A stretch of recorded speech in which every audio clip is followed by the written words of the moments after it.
Hello everyone. Welcome to the solve problem 1 in Bevel gas. Right. In the previous introduction video, you have learnt about Bevel gas and the design formulas involved in it. Here we pick up a problem and solve it. So let's go to the problem statement. Alright, so this here is the problem statement. Design a pair of bevel gas to connect two shafts at 60 degrees. Alright, so you see now that we are dealing with shafts which are intersecting, and that is where bevel gas are used. Okay, so design a pair of bevel gas to connect two shafts at 60 degrees. The gear is made of alloy steel, case hardened and precision cut with form cutters. Okay, therefore, the grade of the gear is precision cut, okay, with the use of form cutters. Assume gear ratio of 5 is to 1, therefore I is equal to 5. The power to be transmitted is 30 kilowatt at 900 rpm of the pinion gear. Teeth are 20 degree full depth involute. Pinion has 24 teeth. Suggest suitable surface hardness of the gear drives. Alright, so the problem here is you need to transmit power between two shafts which are at 60 degrees. The power to be transmitted is 30 kilowatt. The pressure angle is 20 degrees. Number of teeth on the pinion gear is 24 and pinion rotates at 900 rpm. Gear ratio is 5. The angle of intersection of the shafts is 60 degrees. Alright, so this is the problem. So the design procedure is very similar to that of both spur gear as well as like helical gears. Alright, because the design process is same for all forms of gears. It is only the equations and the gear parameters that actually change. Okay, so let's go through the solution process now. Okay, so let's begin with step number 1. Now, since we know the gear ratio and we know the number of teeth on the pinion gear, we can then solve for speed of the gear and the number of teeth in the gear. Both can be determined by making use of the gear ratio. Alright, so let's look into it. Gear ratio is 5. Therefore, speed of the gear will become 180 rpm, 900 by 5. And then number of teeth on the gear will become I into ZP, which will become 120 teeth. Alright, therefore that's the step number 1. Next is, to determine which is the weaker member among both. Alright, we need to determine the allowable static stress. Okay. Now in the problem statement they have mentioned that the gear is made up of alloy steel, case hardened. Alright, now there is two steps in which you can go.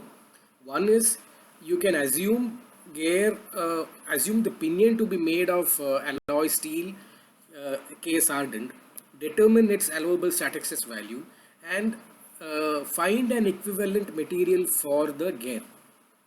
Or else what you can do is you can assume the same given material for both pinion and gear, which is easier. Alright, so in this problem I choose this approach, that I am assuming same material for both gears from table 12.7 and for alloy steels case hardened you will see that the allowable static stress is 345.2 megapascal. Alright, so this is one way of obtaining the allowable static stress values, sigma d values for both pinion and gear. Okay, now in bevel gears, before you proceed further, it is important to identify a specific gear parameter known as pitch angle, because the teeth of a bevel gears are at an angle to the shaft axis, right? Because the bevel gear teeth is in the form of a cone, okay, frustum of a cone. Therefore, that angle is important for manufacturing the gear. Therefore, before we go further, we will calculate the pitch angles. Now, pitch angle is available in your handbook. That is, you can make use of like equation 12.29a to determine delta 1. Right? Now, remember that in our handbook, 1 denotes pinion and 2 denotes gear. Right? Therefore, tan delta 1 is actually pitch angle of the pinion gear. Formula is sin theta divided by Z2 by Z1 plus cos theta. Right? Now, theta here in this particular problem, theta here is the angle between the two shafts. Okay, since we are dealing with intersecting shafts, the angle between the shaft is what we mean by delta. If we substitute the angles and the number of teeth in the gear and the pinion, and you get tan delta 1 as 0.1574. Now from this expression, you can calculate delta 1 by taking the tan inverse of the value, and you will get delta 1 as 8.948 degrees. Okay, therefore you have obtained the pitch angle of the pinion now. Now, pitch angle for the gear is given in equation 12.29b. Similar formula, but here the ratio of gear teeth is Z12 by Z2, that is pinion to gear. Right? So solve for this and you will get delta 2 as 51.05 degrees. Okay, therefore, you have obtained the pitch angles for both pinion and the gear. All right. Okay. So let's move further. Now, for every type of gear other than spur gear, you will have to find out virtual number of teeth, or what we term as formative number of teeth, which you would have already learnt in the design of like helical gears. Okay. Now, in the previous PPT on introduction to bevel gears, I have shown you the procedure of calculating the formative number of teeth for a bevel gear. Okay. That same formula in our handbook is given in 12.35d. So ZEP, meaning formative number of teeth of the pinion gear, is equal to ZP by cos delta P, where delta P is pitch angle of the pinion, which is basically delta 1. Right? Therefore, I calculate the formative number of teeth for both pinion and gear, and the answer comes out to 21.296 for pinion, 190.89 for the gear. Alright, therefore you have obtained the virtual number of teeth now. Now once you know the virtual number of teeth, then you will find out the Lewis form factor. Multiply Lewis form factor and the allowable static stress, and you will be able to decide which is the weaker member, right? Which we will see in the next slide.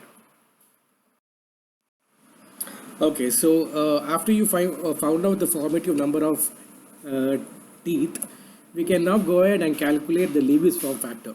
Okay, now Lewis form factor, the equation remains same. The same equation which we used for spur gears is valid here also. But you should note down that instead of number of teeth, we now use formative number of teeth, ZE. Right? Therefore, the form factor for a pinion turns out to be 0.1165, and for the gear it becomes 0.149. So you know the allowable static stress values and the Lewis form factor. Multiply both and you can obtain the product that is needed to identify the weaker member. Right? Now you can see in this table that you have obtained the product of sigma d and y, and it is smaller for pinion. Right? Therefore, that means that pinion is the weaker member. Now, to be honest, there was no need for me to do this step at all, right? Because you would have already learned by now that if both pinion and gear are made up of the same material, then naturally pinion will be the weaker member. There is no need for this step at all, right? So what I can say is, since both pinion and gear are made of the same material, pinion will be the weaker member. Okay? Right. So every design calculation that we will make from this point onwards will be pertaining to the pinion. Right? Okay. So once you have identified the weaker member, we now go on to determine the module. And calculation of the module begins with uh, uh, calculating the tangential tooth load. Okay? And you would have already learned by now that tangential tooth load can be calculated using two like equations, power equation and Lewis equation. So let's go through that now. Now from the power equation, you will get tangential tooth load as 39,787.798 divided by module m. Okay. Now in the process we have also calculated velocity of the pinion, which turns out to be 1.131 times module. Alright. Now a pitch circle diameter we know is module times number of teeth. Alright, so 1.131 module is the velocity. Service factor, I have assumed medium shocks and 8 to 10 hour service. Therefore, from table you will get CS as equal to 1.5. Substitute and you will get the tangential tooth load formula as equation 1 in terms of module M. Then we make use of the Lewis equation. Now, Lewis equation for bevel gears is specific. It is not similar to the helical and the spur gear. All right. We have seen in the previous video or PPT that I spoke about introduction to bevel gears. We have seen that the Lewis equation can be derived as to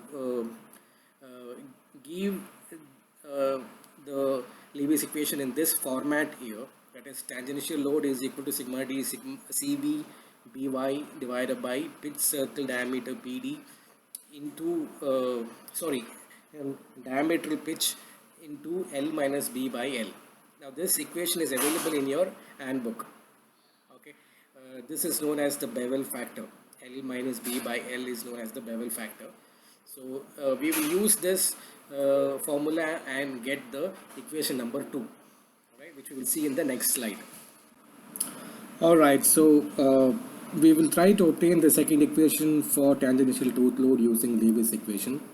So you have the Lewis equation for bevel gears here, where L or the cone distance is obtained as root of d1 square plus d2 square by 2. Alright, so we will first of all calculate the value of the cone distance, and we get it as 61.188 times module, so much of mm. Alright, so this is the cone distance L. If you will, if you do not understand what is this cone distance L, it is the distance from the apex point of the cone till the root of the cone. Please go through the previous PPT so that you will understand what these terms are. Alright, okay. Now we see that in the Lewis equation we also need to know the face width B.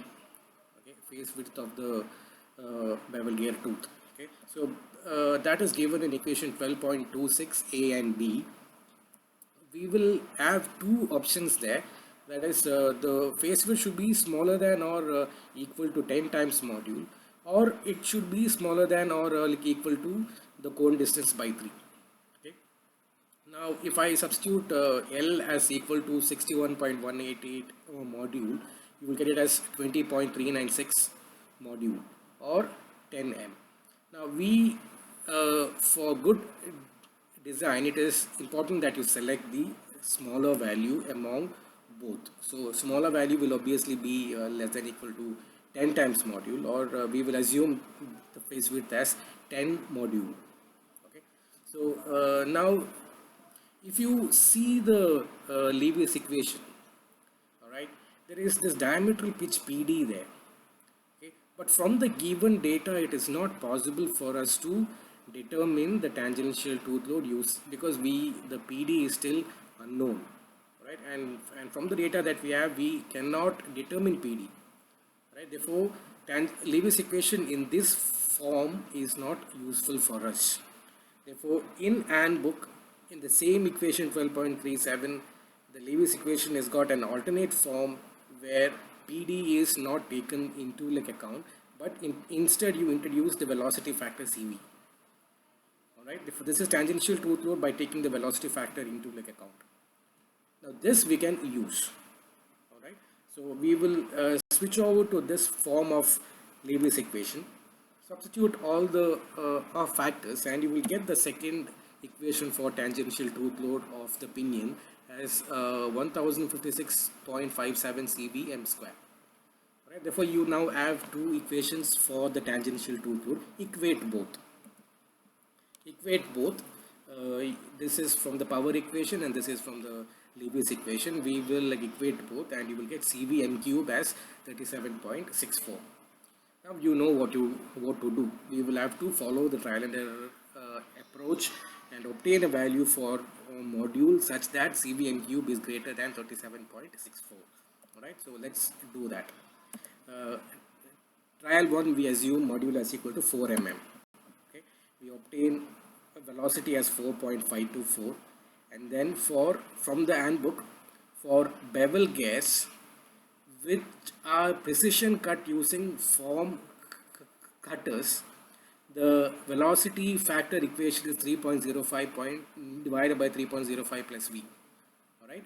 Now for generated teeth, you will have another equation for CV also. You should choose the proper CV formula. Here in the problem statement, it is clearly mentioned that the bevel gears are precision cut using form cutters. Therefore, you will have to use this specific formula for CV. Use that and you get CV m cube for trial 1 as 25.772, which you can see is smaller than 37.64, the desired value of 37.64. Therefore, m equal to 4 is not acceptable, right? And we move on to trial number 2, which we will see in the next slide. Alright, so we move now into trial 2, module equal to 5 mm. Now, if you will find out the velocity and then velocity factor and then calculate CV m cube for module m equal to 5, you will get CV m cube as 43.799, which is greater than the desired value of 37.64. Therefore, for this problem, module equal to 5 is acceptable. Therefore, we select m is equal to 5. Okay. So now that you know the module, you can now go ahead and determine those gear parameters which we had previously expressed in terms of m. For example, face width, which we had assumed to be 10 times module, will become 50 mm. Tangential tooth load, we will calculate from equation 1. Remember, I spoke about this in the previous solved problem on helical gears, that if we choose the second Lewis equation to calculate the tangential tooth load, the error seems to be more. Therefore, as a good practice, we will calculate tangential tooth load using the power equation, okay, which is 39,787.798 divided by module, divided by 5, and you will get the tangential tooth load as 7,957.56 Newton. Right? Now, one more factor which we had expressed it in terms of module was the cone distance L. That was 61.188 times module, which will become 305.94 mm. Right? Therefore, you have obtained some of the gear parameters now. Next, we know is to check if the module is selected properly or not, for which you will check for induced stress, you will check for beam strength, you will check for dynamic load, and you will check for the surface hardness numbers. Alright, so checking for stress, initially we know we will always find out allowable stress, which will be allowable static stress multiplied by the velocity factor, right, which turns out to be 120.95 megapascal. And then you find out induced stress. Induced stress you calculate from the Lewis equation itself. Alright, so Lewis equation, you will rewrite it for the stress in this form here, and you then calculate induced stress. It comes to 104.05 megapascal. Alright, therefore this becomes, you actually see that the induced stress is smaller than the allowable stress value. Allowable stress value is 120, induced is 104. Therefore the design is safe. Okay. Next criteria to check for is beam strength. Alright, and we know that to determine beam strength, we begin with effective force, which will be tangential tooth load divided by the velocity factor, which turns out to be 22,710.579. Then we calculate beam strength. The beam strength is also obtained from the Lewis form factor itself, but we do not take CV into like account here. Alright, so this is the modified Lewis equation for beam strength, which is the maximum bending, maximum tangential tooth load that can be applied on the gear tooth without failure. Right, solve for it and you will get the beam strength value as 26,400.706 Newton. Now to check if the design is safe, we will calculate factor of safety, which will be FB by F effective. Alright, we will see that in the next slide. Alright, so we now calculate factor of safety. Okay, and factor of safety is beam strength by effective force, and it turns out that the factor of safety is 1.16. Greater than 1, therefore design can be considered to be safe. However, you realize that the value is too close to 1, and maybe if needed the module can be revised. Okay, but however we can say that the design is safe. Next we calculate the dynamic load. Right, now equation for dynamic load is very similar to that of the spur gas. I mean, it is similar to that of the spur gas. So substitute all the parameters there. You see that the dynamic factor C is unknown. Therefore, to find out, we make use of the handbook, right? And in handbook, you will get the value of dynamic factor in table number. Just a minute, I forgot to put it in the slide. I'm sure many of you know it already. Yeah, it is available in table 12.13.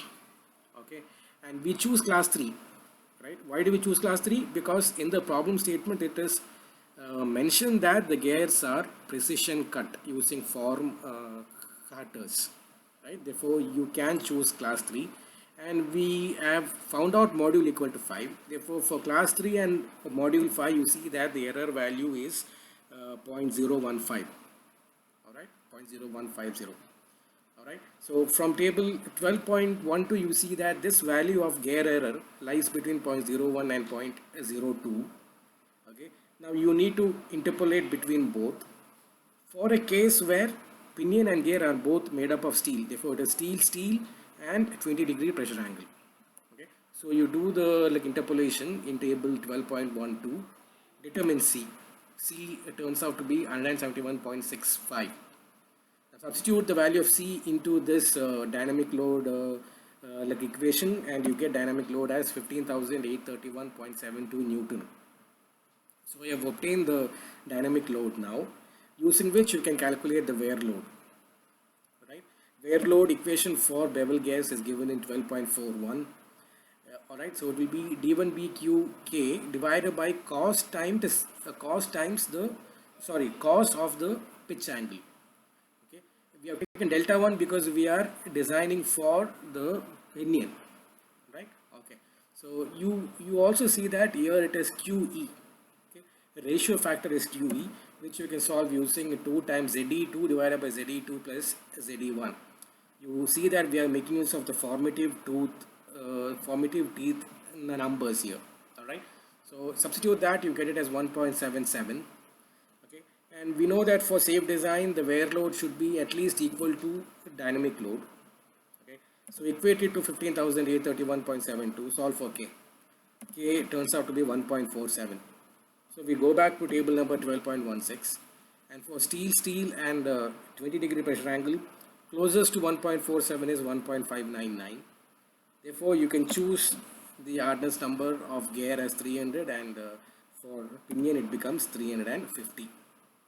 Alright, so this is how you design a bevel gear problem. Alright, so I will be uploading one more solved problem on bevel gears tomorrow. Right, see you then. Bye bye.